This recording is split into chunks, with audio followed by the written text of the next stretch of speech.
Bitcoin moved so fast, I thought I'd solved the wealth problem. I would literally say things to my wife like, God, think about everything I've learned in my life so far and all of my ancestors' work. And what if it was true that Bitcoin solves the wealth problem and that we're so lucky to have found out about it?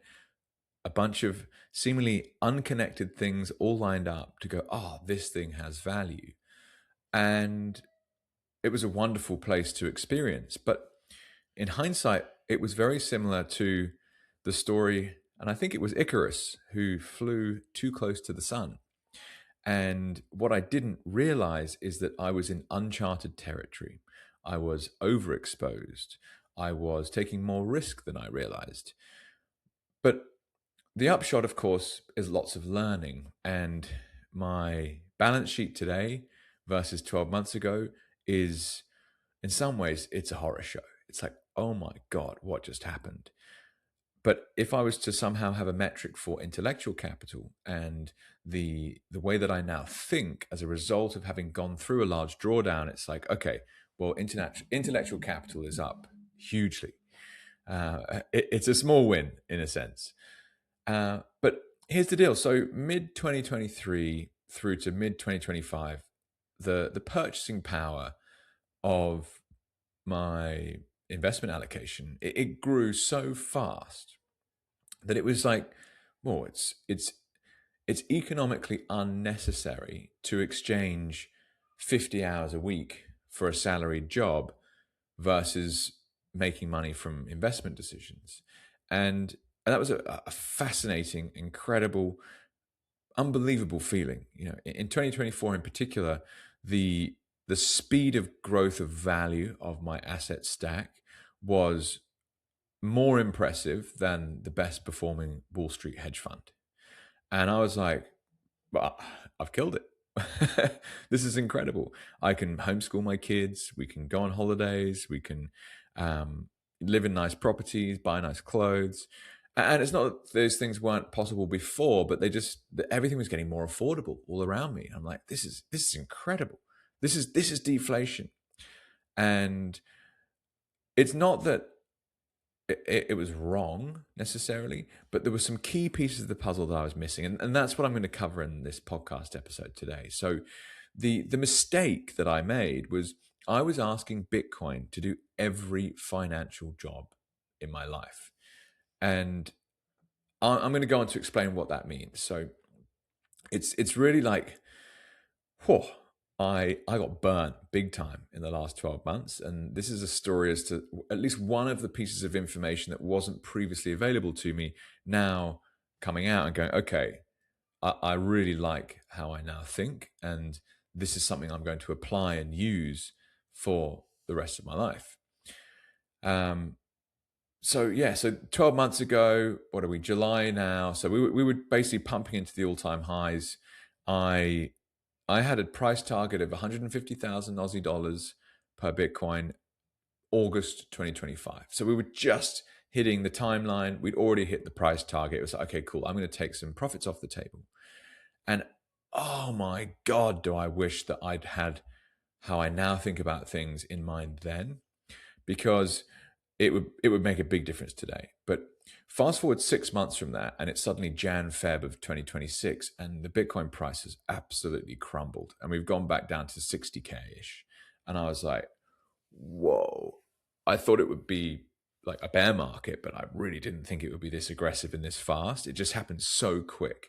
To use a phrase I've touched on before, if you listen to the podcast, I was like a rabbit in headlights. I was kind of frozen, and I was watching things happening almost in disbelief. And there was even a lag of translation between reality to a conversation with my wife. And oh my God, there's been so many things we've learned as a couple in the last 6 months, and so many things I would have personally done so differently. But we were in the middle of a renovation. I'd taken no cash off the table. We still had a family life to pay for. I had honestly, I wasn't even tracking my expenses. So I didn't know how much money we spend every month. It was kind of like being drunk on your own success. And I have had to sober up aggressively, and it's like I've been in rehab. And a lot of the problem has been myself. I've almost been in denial about some of these truths. But what am I trying to get at here? So the bear market highlighted how Bitcoin was doing multiple jobs for me that over a long enough time horizon was actually something it wasn't capable of doing. My income, my emergency funds, my long-term wealth, and also peace of mind. So it's trying to do four things. Now, what I'm really trying to get to here is I realized that the architecture of my portfolio was the problem, not necessarily the asset. And so what has really happened here is I'm a private capital investor. I received an inheritance in my 20s. I've been investing for over 15 years in lots of different asset classes, and it's your own money. Like, you do not want to get this wrong, but equally, there's no reward without taking risk. And the painful truth is that you learn more when it goes wrong than when it goes well. So what's the bigger insight here? A lot of investors will spend time thinking about, what are you going to buy? That's obviously absolutely crucial. And once you've figured out what, then when? When do you buy it? And do you have a sell strategy? So when do you sell? But what I had not been doing enough of was asking, what is the job of this asset? Why do you want to own this thing? And that question is something that we should all ask ourselves.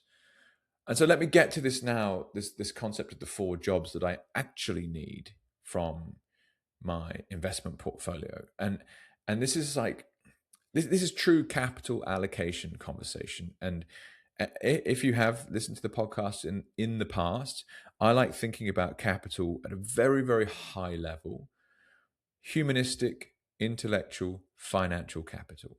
And it's through those three lenses that I view almost everything now. Humanistic being your relationships, your wife, your children, your health. Intellectual, your skills, your wisdom, your knowledge, your expertise. And it's only with the combination of humanistic and intellectual you drive financial returns. Financial, much, much easier to measure, because what's the dollar figure or gold ounces or Bitcoin metric that you can attach to, like, okay, that's the scorecard. And the fact is, the scorecard for me, the last 12 months financially, is very, very red. It's horrible. But then if I look at now the stress test on my relationship, I look at the stress test on my intellectual capacity, they are actually both very much in the green in terms of how the cyclical nature of life, it is summer, autumn, winter, spring. And only through those phases do you realize, oh, that's actually what I really wanted. And so, of course, life isn't a permanent bull market. It ebbs and flows. And so here's a key framework that I will take going forwards as a result of going through this experience is I need an investment portfolio to do four things. Give me growth, give me income, give me optionality, and give me stability. And so let me just break those down a little bit. Growth, fairly obvious one, right? You want capital growth. This is actually much more effectively measured in purchasing power and preferably done over a long duration. And you have to ask yourself these questions in a world in which central banks control everything. The dollar figure, the euro figure, the JWP, yen, RMB, whatever it is you transact in daily life, it is expanding, and no one really knows, because they do it on purpose, how many more fiat currency notes there are today than there was a year ago. And so you need to ask yourself, why do I own what I own? And the real estate investment you might have, or the equity purchase that you made, or the even classic car, you can own anything you want, right? But is the amount of stuff that you can buy for that asset today the same as what it was 10 years ago? I.e., remove the money as the intermediary, and you say, okay, I've got this classic Porsche 911 1991, and I want to sell it to someone else for, the Apple stock that they own. and not that Apple's a good example from 1991, but exchanging today, right? Would you get the same amount of Apple stock?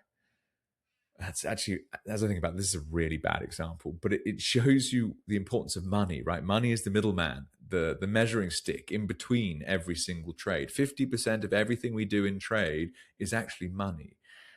So I've stumbled across an insight here, which is like, actually, this is why money is so important, because the measuring stick is changing. The denominator is eroding. The house that's changed hands 5 times down your road over the last 10 years for apparently more money every time isn't necessarily more valuable. You can buy a top of the range men's suit on Savile Row for the same amount of gold as what it cost a higher class citizen in Rome 2,000 years ago. Like the S&P 500 priced in gold, extraordinary metric. There's no growth. So, okay, where am I going with all this? Capital growth is measured in purchasing power. Now, how you figure out how to measure purchasing power, that's up to you. But long story short, you can then use different things. Now, Bitcoin is an excellent capital growth allocation, especially over 4 years plus. But beware, and as I now know, the bigger exposure, the larger size you take on Bitcoin, the more aggressive the volatility becomes. Like that on the way up, epic. On the way down, whew, that is what makes you grow a hairy chest, you know? It's like, wow. I'm thinking of my dad. Wake up and smell the coffee, boy. It's like, whoa, dad. Yeah, that's what it feels like to take a big position in a volatile growth asset. Whew. Anyway, that's capital growth. The point being is you are growing your purchasing power over time.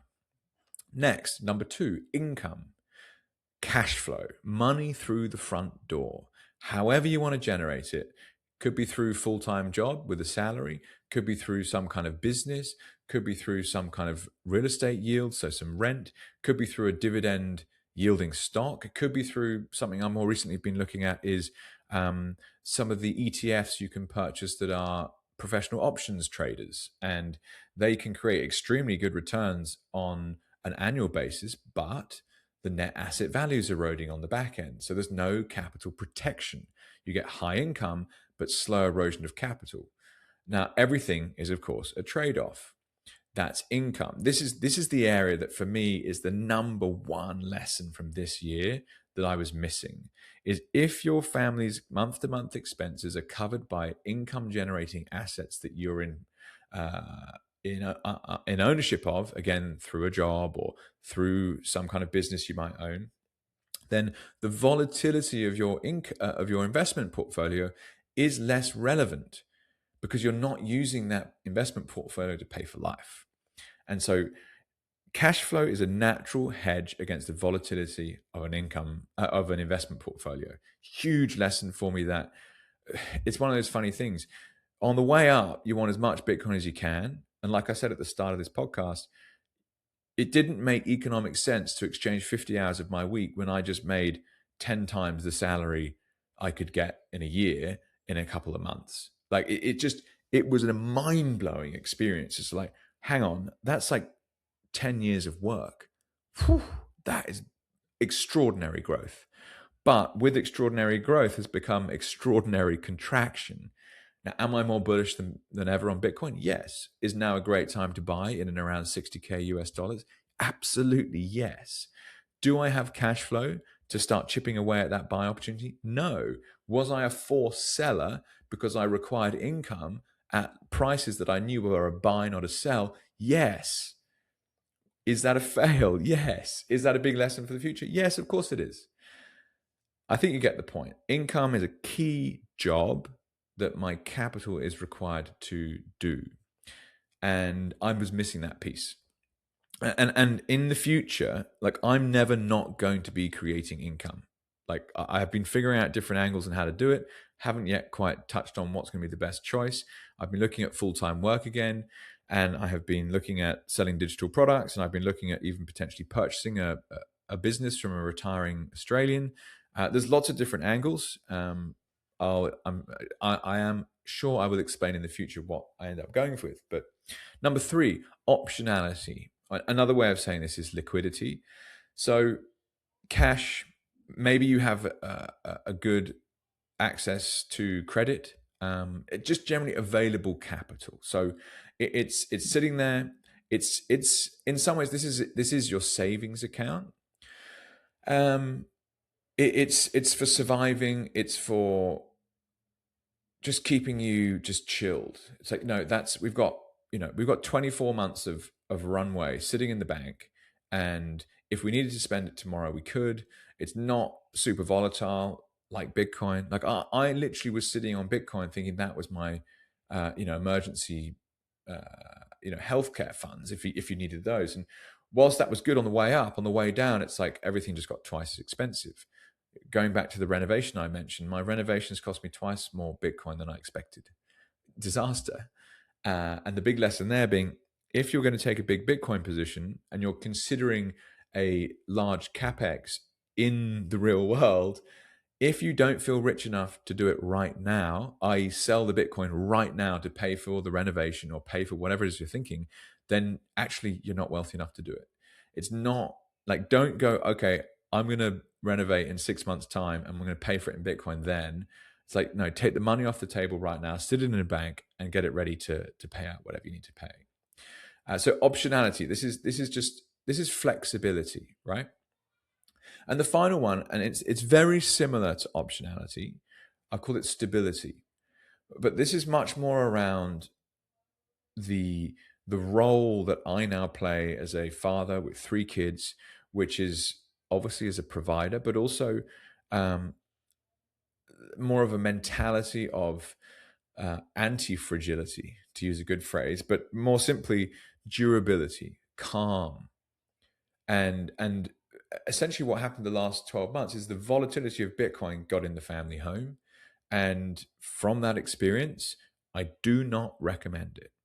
And so this is a really like, we sleep safe at night. And stability, I would love in this bucket, for example, a piece of real estate fully paid off, no mortgage, or equally gold bullion sitting in a vault that is yours, with as little counterparty risk as possible. It's things that you're going to sit on as the base layer that are never going to be sold if you don't have to, and that's how you can plan 6 months ahead, 12 months ahead, because you're going to be in the same place with the same stuff underneath you. Then you layer back in the optionality. It's like, okay, well, actually, we could spend this or we can't spend this. So we've got only 12 months of runway or 6 months of runway. And you can start to figure out, like, where are you not feeling so great? And then the income, it's like, well, our burn rate versus our actual income, how are we getting on there? Are we increasing our optionality stack, or actually are we slowly chipping away at it? And then the final piece is then the growth. And so in some ways, I basically set myself up in the reverse. And like I've already mentioned, I was asking Bitcoin to do too many things. So it's not that buying Bitcoin was a mistake. It's the concentration that I had. And assigning one asset for, I'm going to say, incompatible jobs. It worked, right? I was growing my purchasing power. I was paying for an amazing life. I felt super safe and secure. And like, I hit my all-time high net assets in January of 2025. Like, what can possibly go wrong?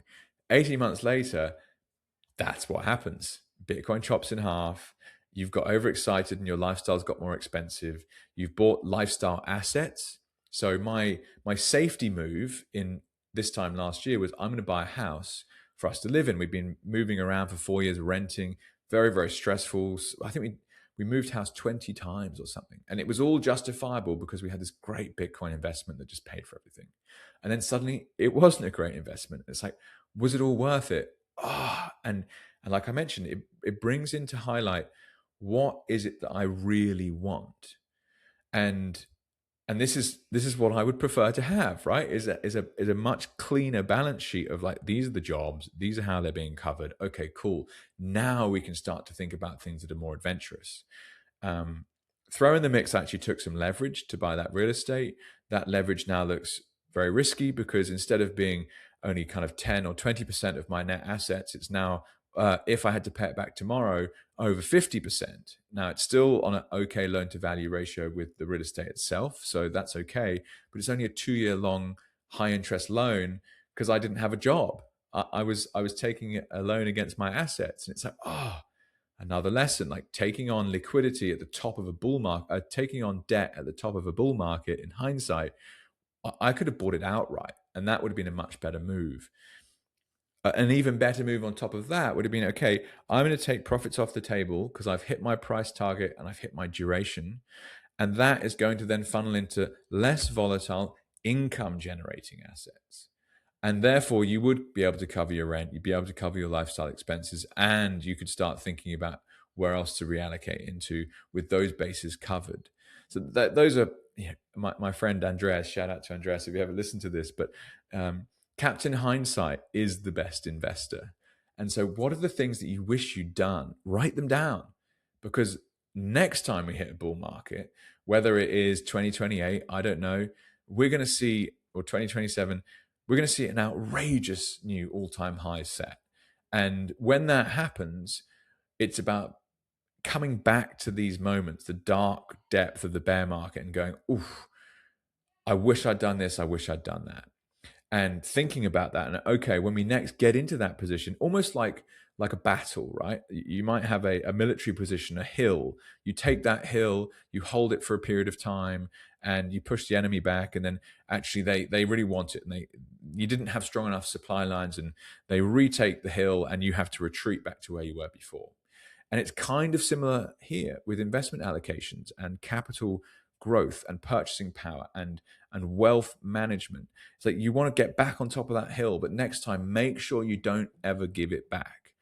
And that's the game. That's essentially what I'm trying to do here, is learn from my mistakes and get back to a place where it's like, no, now I'm back at this all-time high number that I hit before, but look how much more stable I am, because I've got growth over here, I've got income over here, I've got optionality here, and I've got stability here.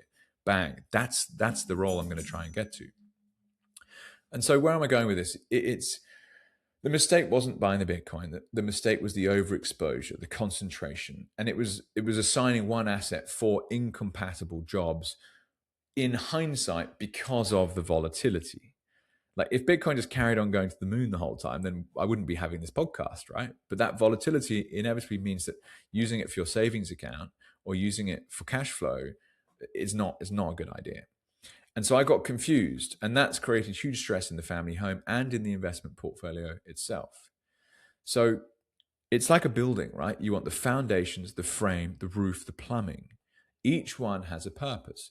Or equally, you could say, like, you have a football team. You don't play your goalkeeper as a striker, even if they're your best athlete, because that's not their best role in the team.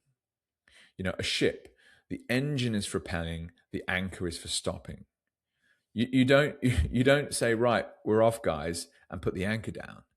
Okay, and those are just silly examples, but you get the point, right? So you have different jobs, and they need to be done by different things, because that's what that particular asset or expertise is best at. Now, there'll be some Bitcoiners out there, and they're going to say, diversification, right? And this is a point that I bought in many ways, and that's totally fair. If you want to be 100% Bitcoin, go for it. But the key piece in that instance would be that they're generating enough in their day-to-day life to cover their costs. I was paying for my cost with my Bitcoin position, and that was a fail. And so actually it's about setting up your portfolio in a different way. And yes, like, am I bullish Bitcoin long term? Of course I am. But do I think that Bitcoin can perform all the 4 jobs that I've described today? Maybe, and that only is if you see a more linear growth target or growth trajectory. The volatility means that for the average person wanting a rainy day savings fund, it just needs to sit there in case something happens. When they go to use those funds, if it's 50% less purchasing power, that's actually a real problem. And so whilst the volatility in Bitcoin remains, I think it's difficult for it to do these 4 jobs. And although I feel like it's an absolutely integral part of a family's wealth strategy, it's also about recognizing, well, hang on, what do we actually need? And then what jobs are required? And then you allocate. So it's just about, different architecture, essentially. Okay, I'm going to pretty much pull this to a close now, but I'd love to challenge you. It's like, okay, what do you own? And what are your net assets? Cool. That's first step. Step number 2 is, why do you own what you own? And I've said this many, many times, making Bitcoin content for 5+ years now. Bitcoin forced me to ask the question, why do you own what you own? And really, that's from a capital growth perspective, but also from a counterparty perspective. Like, is it actually yours? And maybe you own some Bitcoin, a house, cash, retirement fund, a business, some shares, whatever it might be doing. But what job is that asset then doing? And if you can't answer what the job is doing, well, that is already the weakest allocation that you have. So I would absolutely be revising that and thinking through, okay, well, maybe this could be doing a better job somewhere else. And the next point would then be, if you find that you've got one asset in your portfolio that's doing multiple critical jobs, well, just really start thinking about, okay, Jake had that experience when he was trying to do the same thing. And just be conscious that you've raised the stakes. Because if that asset underperforms in some ways and you don't get the job return that you're hoping for, then it hurts. Yeah. Like my little child in my head, like, big ouch. You're like, oh, but in adult terms, like, fuck, that is not the place you want to be. So what's this all about? As a investor, I put my own money on the line, and you live and die by your own decisions. And in this case, I made a series of decisions that really hurt. And it's been the most challenging 6 months of my marriage, most challenging 6 months of my investment career, most challenging 6 months, well, actually, lowest net asset count today for 10 years. Now, do I know that I can make it back? Absolutely. And am I sure that when I do, it's going to be stronger and better than before? Absolutely. But it takes time, and it takes a process of crushing the identity. Like, I was so connected, my self-worth was connected to my net worth. Like, whoa, dangerous place to be. Especially when it goes the wrong way, because you hate yourself, the shame, the guilt, the anger, the fear. But yeah, look, challenge to you, try some of this. What jobs are your assets doing? Is it doing too many? Is it not doing a good enough job? And if you have anything interesting that comes out of that, I'm always keen to have a conversation with people. So please do reach out. But otherwise, that's all I'm going to say for today. Keep asking yourselves these questions and enjoy the rabbit hole.